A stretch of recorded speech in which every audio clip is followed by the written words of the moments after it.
Hello, my name is 환산스님, and this is Sun Meditation in English. So wherever you are now, as you watch this program, please assume proper meditation program, whether you're sitting in a chair or on a traditional meditation mat like the one I'm sitting on right now. And from here, in our proper meditation posture, we will now enter into preparation breathing together. So inhale through your nose and completely fill your chest. Together. Hold. Then exhale through your mouth. Once again, inhale. Hold. Then exhale through your mouth. Now, without breaking rhythm, let's immediately enter into our abdominal breathing. So inhale through your nose and push out your lower belly. Hold. Then exhale through your nose and pull in your lower belly. Allow your body to relax and settle into this breathing pattern. Once again, inhale. Hold. Then exhale. And now let's raise our hwadu. So inhale, hold, and then out loud together, imoko.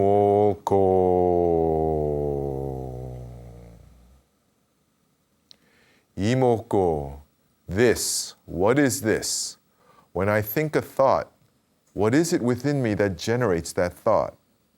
When I experience an emotion, when I feel sad, what is it within me that is suffering sadness?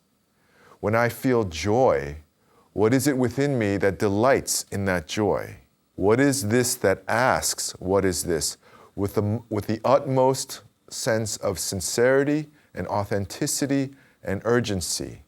And when we ask ourselves this question in such a genuine way, we naturally create the state of doubt, the state of wanting to know the unknowable, to see the imperceivable. Once again, inhale, hold, and then together, imoko. Even as we listen to the teachings of this program. So, the topic for today's program is anger, the Buddhist approach to dealing with anger. Now, actually, originally, I was not going to deal with this topic on this program because the issue of anger has been covered so much in self-help books and in our sort of therapeutic culture. So I thought enough had been said about it. But actually, then I received a message from one of our viewers. And I won't say her name, but she said to me that she feels so much anger toward one of her parents and toward strangers that, to quote her, she feels like it's going to burn her up into ashes. So when I saw this, and she asked me what she should do about this from the point of view of Buddhist practice. So when I saw that letter, I thought that I should address this issue on this program and try to give a uniquely Buddhist approach to this problem, because it became clear to me that many people, in spite of the resources available, many people are suffering quite a bit from anger. Now, typically when we think about anger, we usually think about someone who's experiencing a sort of an explosive emotion and basically losing their temper, showing their emotion in their face, in their language, and in their behavior. And that's sort of an externalized form of anger, and that's what we usually think anger is. And I think that type of anger has been dealt with quite a bit in the kinds of self-help books that I've just mentioned. But there is another kind of anger that the letter from our viewer alerted me to. And this isn't an explosive outburst with a beginning, a middle, and an end that you recover from. Instead, it's an ongoing, seething, internal state of anger.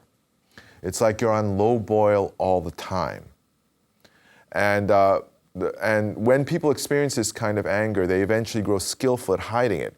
So you may not even know that someone is experiencing this anger. But the hallmark of this type of internal anger, this so-called chronic anger, is a constant flow of hostility and ill will toward others, resentment and aggressiveness. And it can show itself in more subtle ways, a tendency towards sarcasm, a hard look in their eyes. It's not easily detectable, but over time, if you are living in a state of chronic anger, eventually the people around you will notice and will begin to become affected by this. Now, classically speaking, in Buddhism, this kind of anger, this kind of chronic anger, is described as a mind state rather than an emotion. And that's kind of a different thing. An emotion is like a wave event that sweeps through you and then comes out of you. Whereas a mindset is a frame of mind that we are intentionally or unintentionally maintaining. And so it can go for quite a long time. And I've mentioned this on this program before, but within the classical Mahayana Buddhist interpretation, there are three so-called poisonous mindsets: the mind of greed, the mind of anger, and the mind of delusion. And these are all states of mind, habits of thought and emotion, a kind of a mental approach or attitude or orientation toward the world that we may not even be aware of. And in the classical formula, it begins with the mind of greed. Now, we usually think of greed as a desire for some kind of object, something that we want to get, whether it's a material product or a position in our company or in society, or someone we want to become close to. Though we usually think of desire or greed as having a tangible object. And that's often the case. But the more important and subtle form of greed that affects most of us, if not all of us, is the desire to have things our way. The desire for the world to be the way we want it to be. The desire for other people to behave as we want them to behave. This also is considered a form of greed within Buddhism. And when this greed is unsatisfied, then the mind of anger is said to occur. And the mind of anger, once more, is a mental posture that we take in response to our unsatisfied greed. And when we take this mental posture, it is said that we enter into the third poisonous mindset, the mindset of delusion. This idea that we can get what we want without having to suffer the consequences. It's losing touch with reality. It's thinking that we can have or do or be things that realistically are not possible, at least without very severe consequences. We have sort of lost touch with the way life really is and the way the world really is. Now, the three poisonous mindsets of greed, anger, and delusion are explained sequentially, one producing the next. But in actual reality, they always go together. It's because we're experiencing unsatisfied greed that we experience anger in that moment, and it's because of that combination of greed and anger that we become delusional, we become foolish, to use the traditional language, in our way of perceiving and digesting reality. So this is sort of the classic Buddhist interpretation of anger, and I think it's very important because Buddhists have chosen to treat anger not as once again, as a simple emotion, but actually as something, a habit of response that we may or may not be aware of, but that we deploy often very systematically, again, strangely enough, unconsciously. Now, from the Buddhist point of view, the problem with chronic anger is that we experience it as a kind of uprising of emotion, almost like a fire that's burning within us that we're always constantly trying to suppress. That's how we experience it. But the Buddhist analysis of anger tells us that even though it feels like a burning kind of energy going through us, that is actually the consequence of anger. And the cause of anger within Buddhism is said to be our thoughts, that we are having recurring thoughts that are negative. And when we think these thoughts, our emotions and our bodies respond to them as if they're totally real. And to have a thought recurring is what it means to be attached to a thought. In Buddhist language, this is often used, that we're attached to a thought. And while that's sort of easy to understand on an intellectual level, in experience, because a thought is imperceptible, it's not a physical thing, it's hard to understand what being attached to a thought actually means in our physical lived experience of the world. So what I would like to explain very clearly here is that when you're attached to a thought, what's actually happening in your experience is this thought just keeps popping up in your head over and over and over again, even though you don't want to be thinking about it. Even though you want to forget it, it just bubbles up over and over and over again.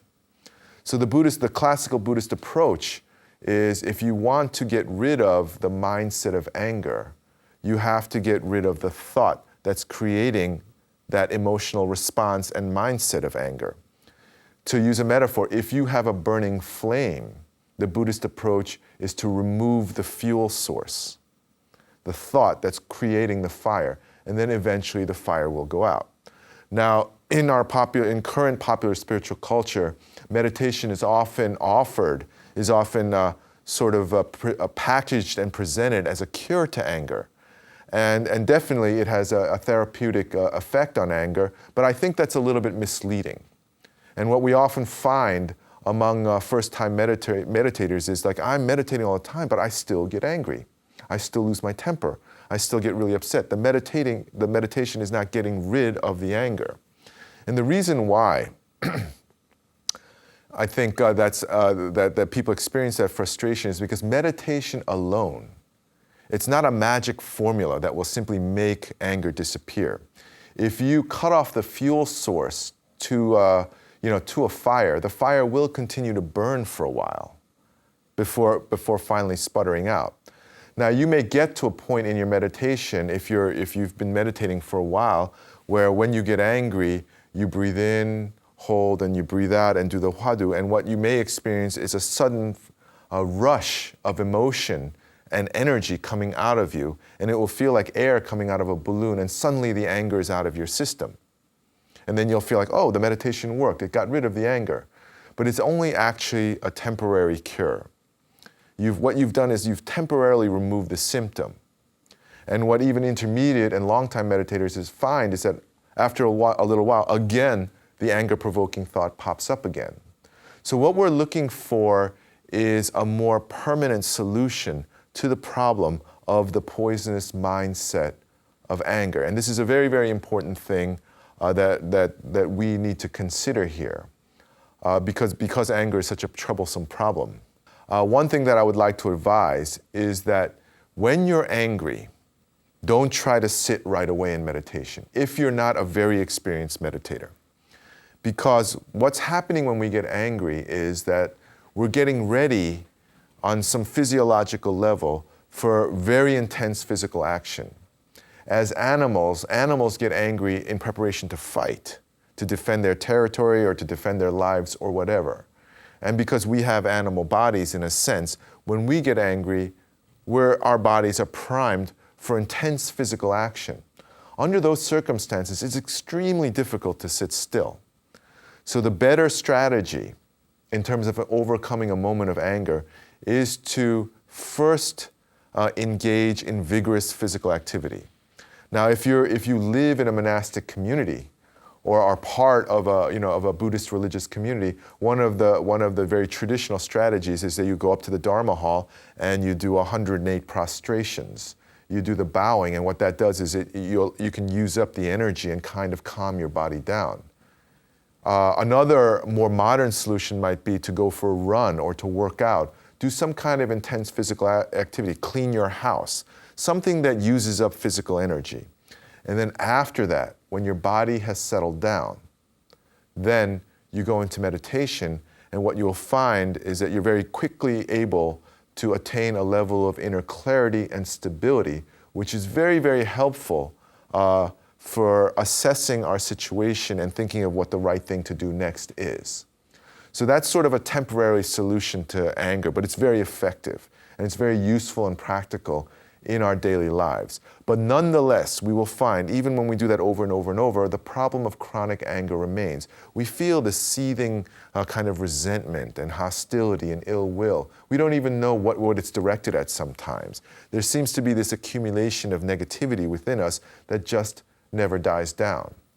And the problem with that is that it has very severe health repercussions. I think that the negative health effects of anger are very, very well known now in society. But nonetheless, it's so destructive that I think it bears repeating, and we can remind ourselves how destructive anger really is to our human physiology and our psychology. It's well known now that anger weakens our immune systems and makes us susceptible to disease. It makes our blood pressure go up, it can damage our heart, it damages our digestion. All of these kind of physical effects of anger are very well known. And what I would like to add to that list is this, because this is a program about meditation, is when you live in a monastic community, as I have for the last 2 decades or so, what you see is that everyone is sort of doing the same thing. Everyone is sitting down to meditate. Everyone looks like they're meditating exactly the same way, following exactly the same program and schedule of monastic life. But what you will find over years and years and decades, as we all age together as members of one community, is that the ones who don't know how to process their anger, and these kinds of individuals will have personality traits or characteristics such as holding a grudge, speaking in very negative tones, often speaking very highly critical tones, seeing the worst in things. And what you find, sadly enough, is these types of people seem to age faster. The state of anger is toxic. There's a reason why it's called a poisonous mindset, I believe, even biologically, that we damage ourselves by that.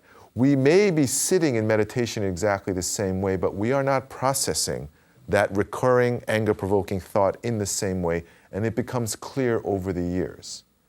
And the ones who for whatever reason are unable to overcome the habit of anger, you see in the lines of their face an habitual scowl. Their eyes are harder. There's a tightness to them. They literally, they look physically older. And this is by no means intended as a criticism. It's just an observation, and it's an observation that I'm pointing out to sort of highlight and underline how destructive chronic anger really is in our lives. On the other hand, in every monastic community, you will see those kinds of personality who meditate well, and even though time passes, they don't seem to age. Their faces are very clear. It's hard to tell how old they are. Their eyes are open, childlike, full of wonder. Their faces are open, flexible, soft. Their facial expressions are soft, their gaze is soft, and as the years progress in their meditation program, their voices become gentle.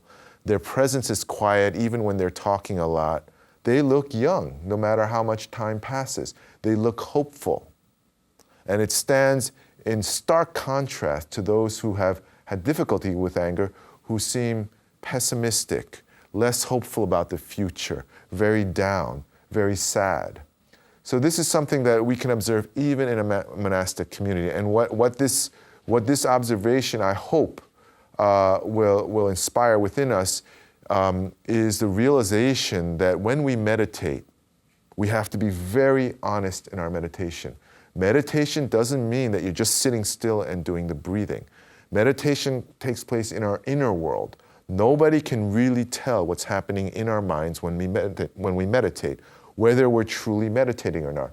Are we really approaching even the most difficult, recurring thoughts with imoko over and over again, patiently and without end? If we are, then it will be clear, it will become apparent in our mental and physical health status. If we are not, no matter how many hours we sit, we will find that we are being worn down by our negative thoughts and our emotion, by our so-called karma. So this is something I think members of the members of our modern society are very, very conscious about their health and their appearance. So I want to say that anger really has an effect on those things that we care about so dearly. And if we really worry about those things, then we I believe, very, very urgently need to understand how to use meditation, not only to treat the symptoms of chronic or transient anger, but to uproot it. So why don't we take a break here? And then when we get back, we'll go deeper into our investigation of finding a solution to chronic anger.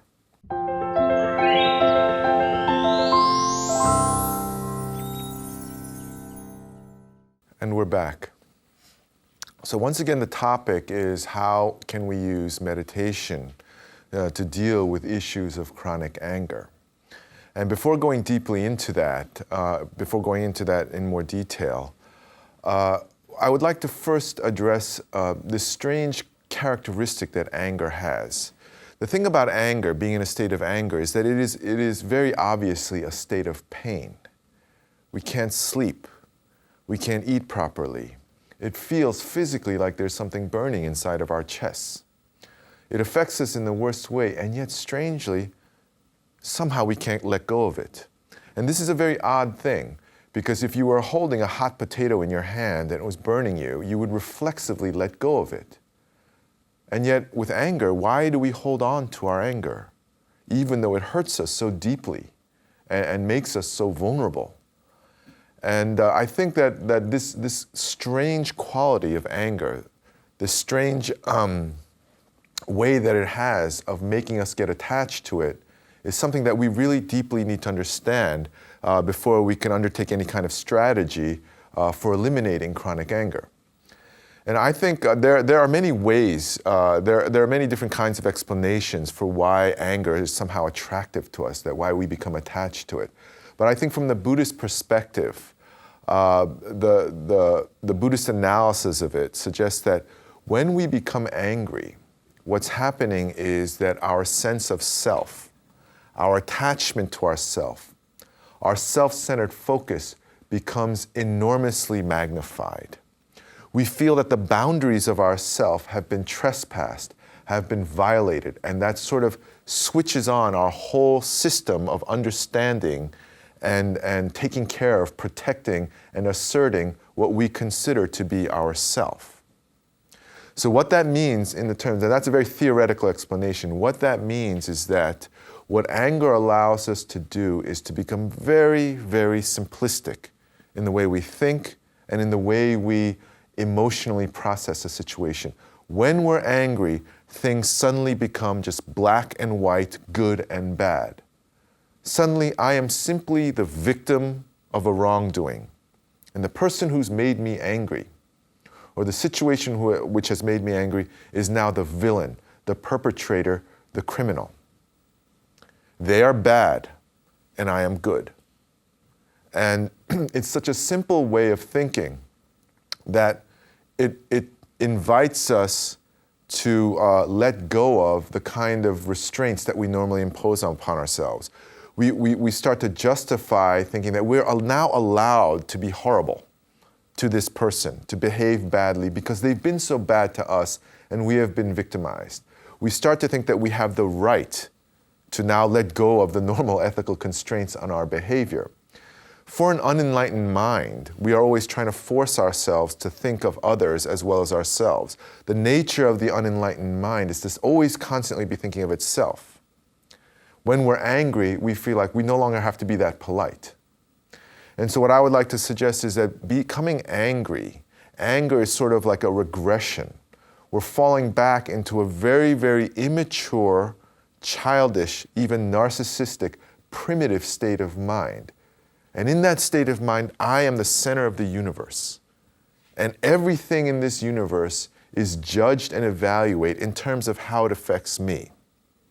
So if this person has treated me badly, then that person is bad, regardless of what that person may have done in their lives.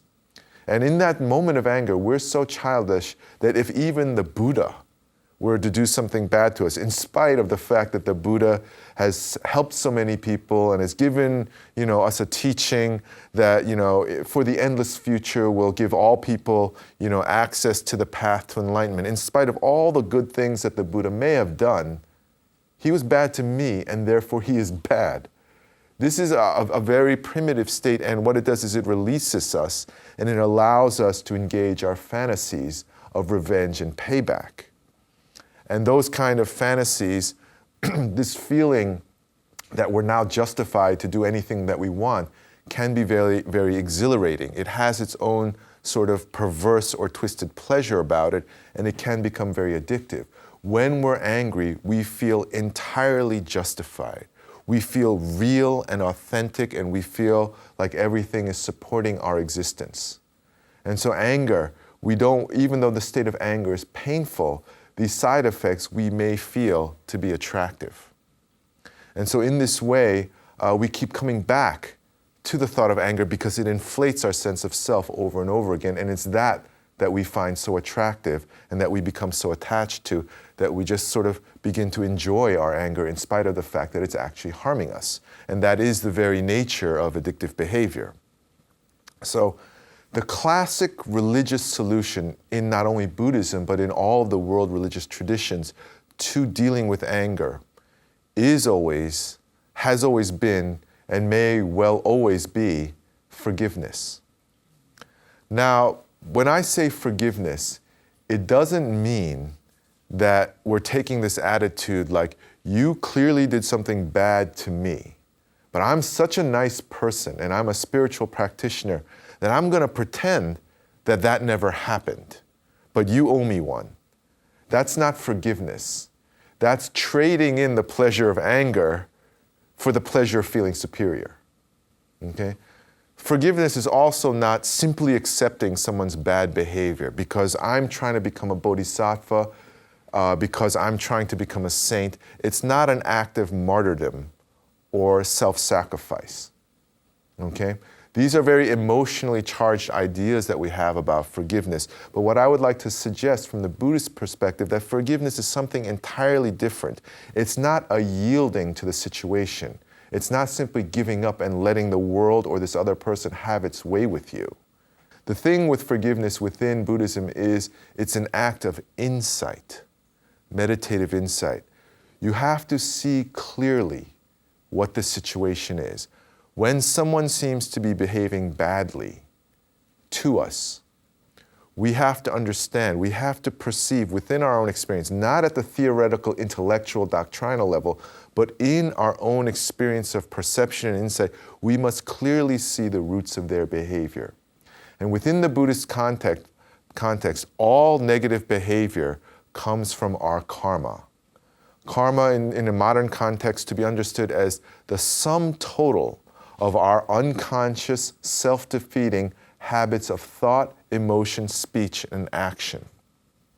The truth is, both within traditional Buddhism and within modern psychology, we have conscious control over a very small part of our total consciousness, our total mind.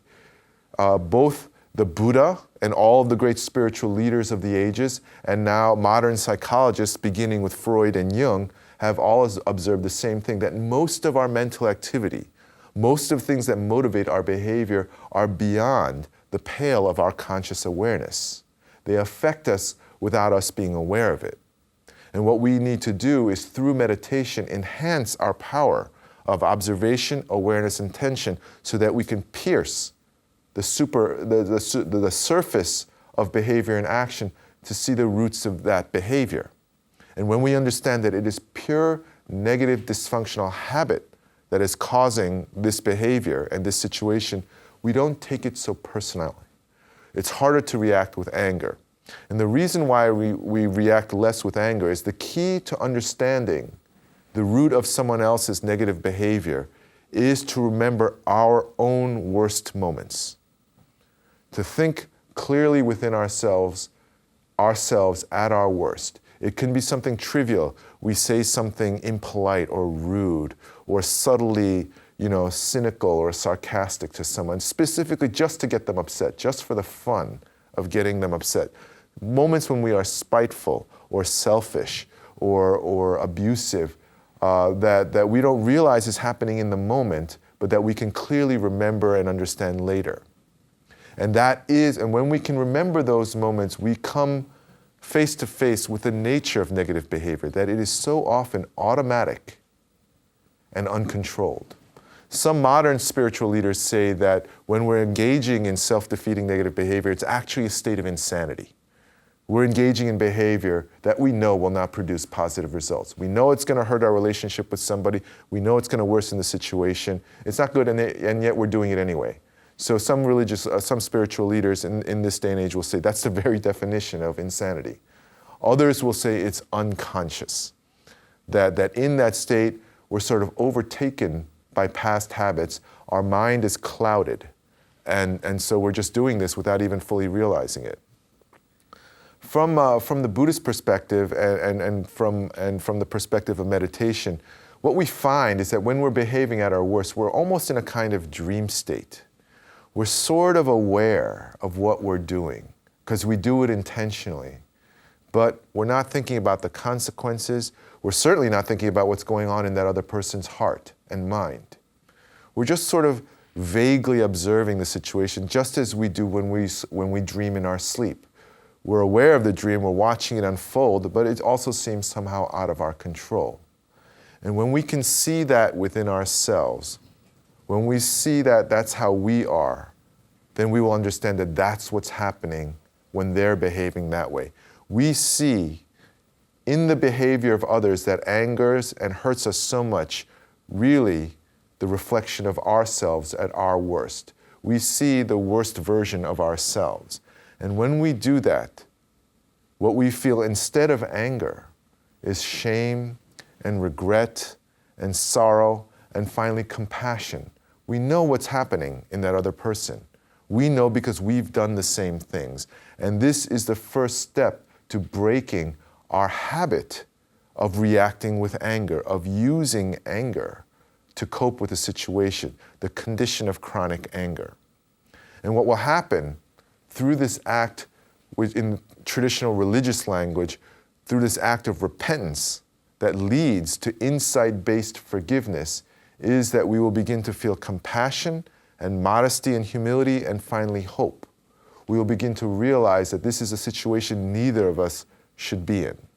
And this is the Buddhist solution to dealing with our habits of anger, to become enlightened, to illuminate the sources of bad behavior in all human beings. And what will happen is when you see someone seem to behave badly, either to ourselves or to someone else, what you see, instead of some villain doing some terrible thing to us, what you see instead is simply the tragic folly of unenlightened human beings.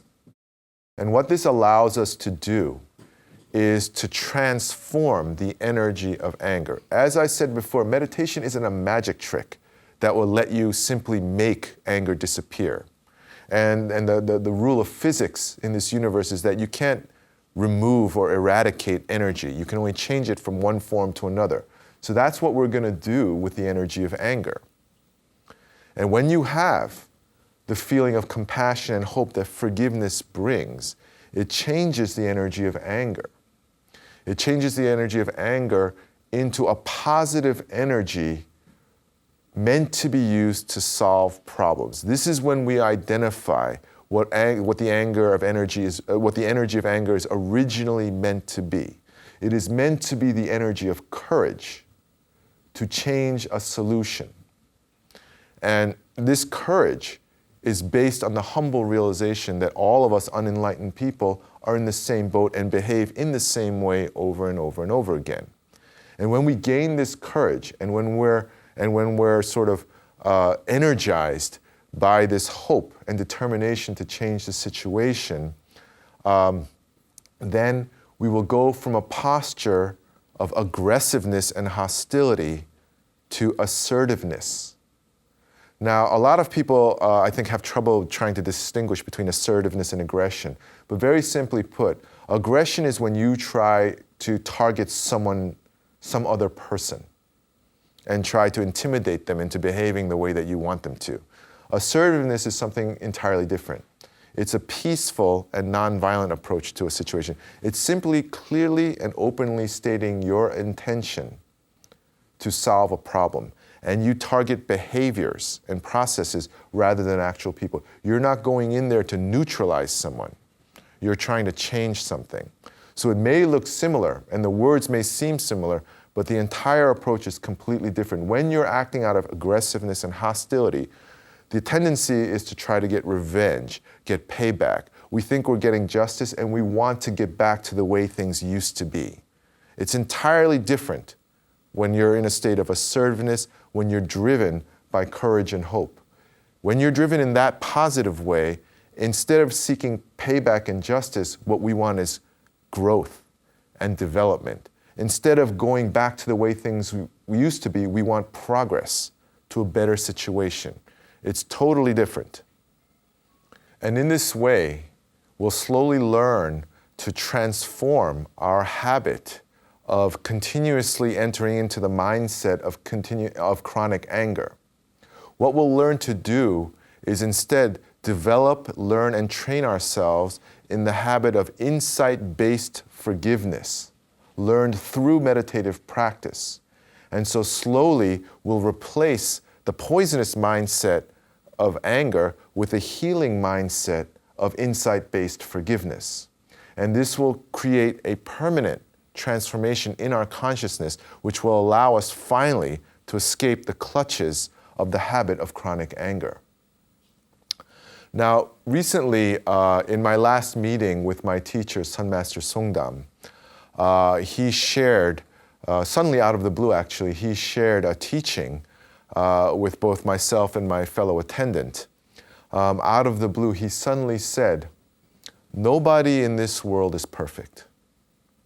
If we look at people, always focusing on what seem to be their flaws, their faults, their shortcomings, their limitations, their bad habits, their bad characteristics, then what we will find, if we choose to perceive people from that vantage point all the time, what we will find is that there is no one in this world that we can work with or live with or trust. We will find ourselves alone, and we will find that we cannot be with anyone. If, on the other hand, we learn to use his expression, to calm and soothe the negative aspects of another person's behavior, while at the same time encouraging and inspiring and supporting the positive aspects of their behavior and personality, then what we will find is that we can work with and live with and build relations of trust with anyone in this world. No one needs to be rejected by us. So this, I think, is a very traditional Buddhist teaching, and this sort of illustrates to us the ultimate direction that we want to go to, that through forgiveness we can get to that point where we can learn to wisely and compassionately be with anyone we meet. What's very interesting to me from this point of view is that what Sun Master Songdam shared with me chimes, it harmonizes or it matches very well with something that I read many years ago in actually a book on corporate management.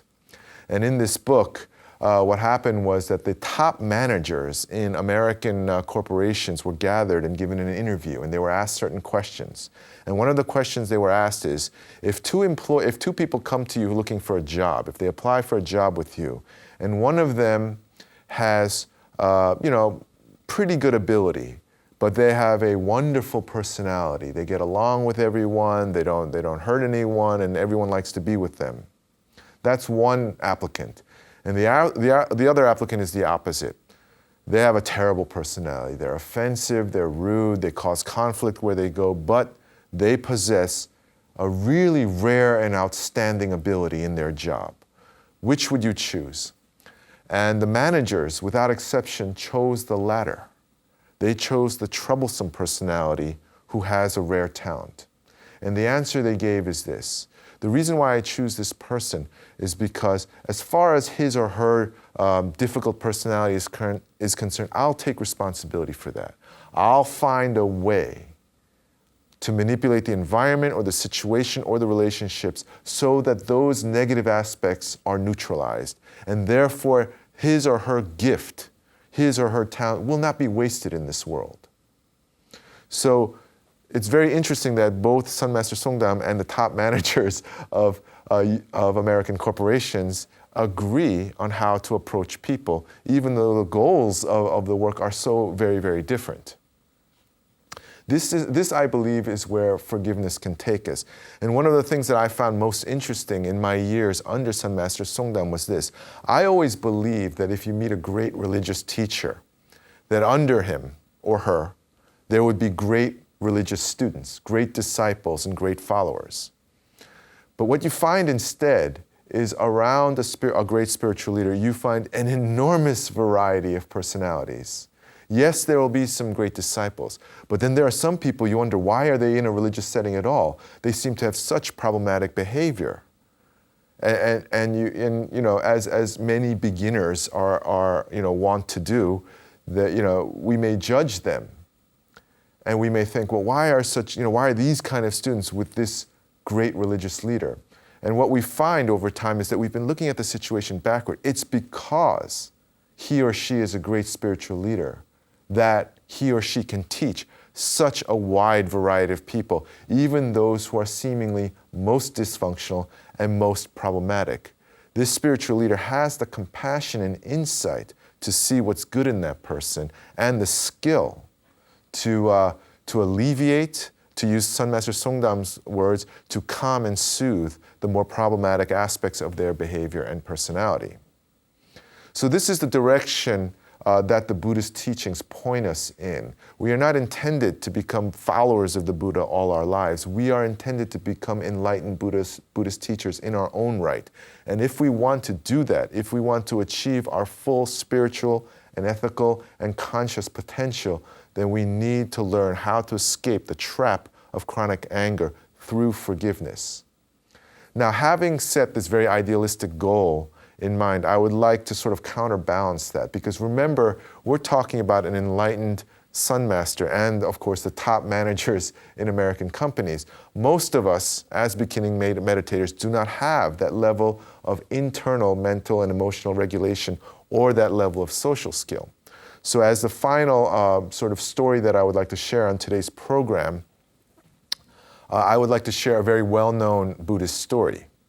And in this story, two Buddhist monks are sort of traveling to a monastery, and they come to a stream that's flowing very violently and overflowing. And at the bank of the stream is a young, beautiful maiden who can't cross the stream because it's so violent and so dangerous.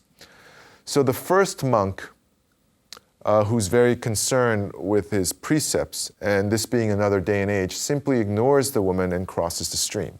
Because in those days, you're not allowed to approach the opposite sex that closely. But the second monk, in violation of his monastic precepts, puts the woman on his back and carries her across the stream, and then lets her down again. And then the two of them spend the rest of the day getting to their destination point, another monastery. And that night, as they lay down to sleep, finally, the first monk can't take it anymore, and he says to the second monk, "How could you carry that woman? Aren't you a Buddhist monk? Aren't you a meditator?" And to which the second monk replies, "I put her down many hours ago. Why are you still carrying her?" And the traditional interpretation of this story is that it's not whether or not you take a certain kind of action, it's really your inner mental state, whether you are in a state of clear, centered detachment from emotion. Now, this is the traditional interpretation of the story. Now, this story was presented many years ago to Sun Master Songdam, and we asked him for his take on this story. And he gave a very interesting and, I believe, helpful answer to the meditators of this contemporary age. He said, both monastics are right. Both monks are right.